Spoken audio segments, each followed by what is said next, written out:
Hey everybody, Mighty Plantain coming at you again with another beer review. Got something a little special this week.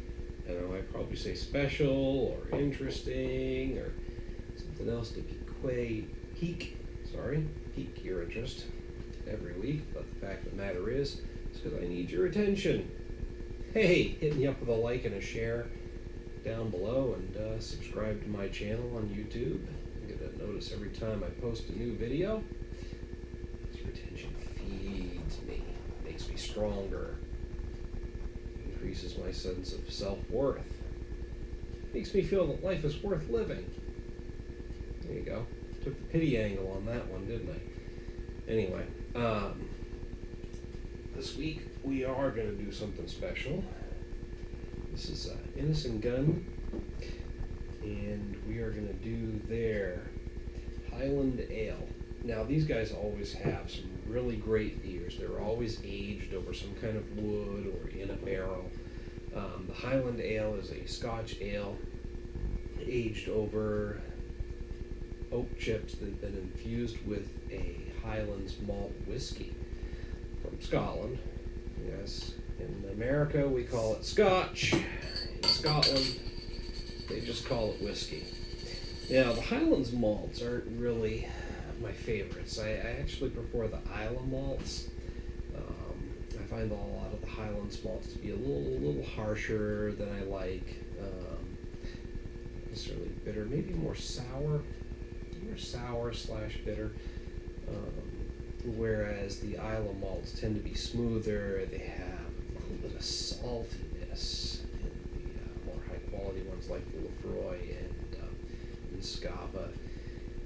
They tend to have that hint of the seaside, which is similar to the Speyside malts, which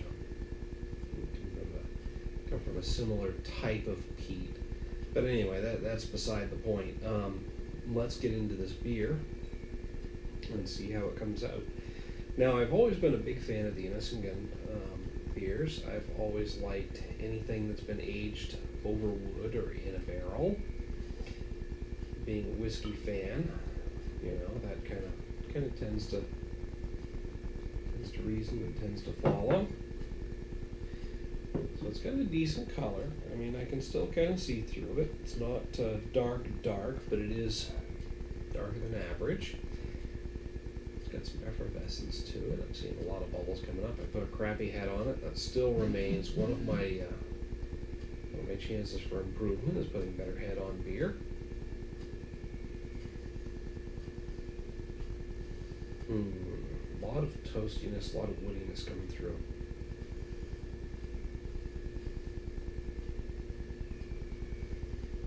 A little bit of caramel. Most of that toasted wood characteristic coming through in the aroma.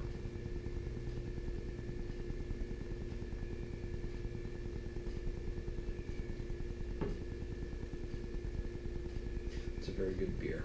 A lot of oakiness and toastiness up front. Goes down smooth and easy. It's actually got a very light mouthfeel.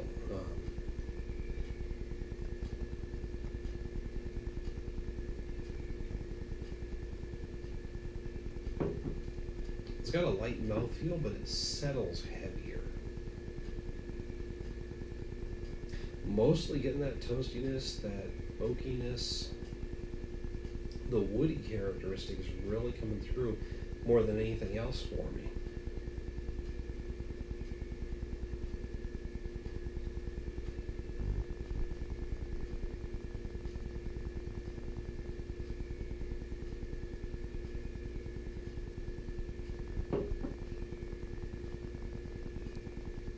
I'm going to hit this up with a 3.5 out of 5. Bear in mind that 1 to 5 scale, 2.5 is average, so 3.5 is pretty damn good. It's not blowing me away, mostly because the primary flavors that are coming through are that woodiness, toasted oak.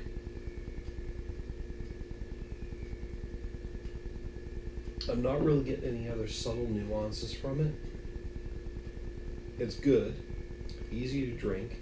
I like it, but it's just not standing out for me in terms of uniqueness or any particular flavor that's really blowing me away. Even those toasted oak flavors that I'm getting from it they're not anything that's making me go wow or that's spectacular. But it's a very good, very solid beer, which is why I'm rating it a little bit more than better than average. Definitely check it out for yourself. Let me know what you think. Hit me up with the comments or on the email link. Especially if you have a beer that you want to see reviewed, whether it's something that you've seen in stores or something that you've brewed yourself at home. Let me know. Contact me again through the comments or the email link. If it's a home brew, we'll see what we can do to have it sent out and make that happen. I'll give you some tasting notes, let you know what I think. But definitely check this one out. It's worth a try if you like the oak aged beers or any type of barrel aged beer, especially if you're an Innis Gunn fan. And let me know what you think. I'm interested to hear some other opinions on it. Cheers.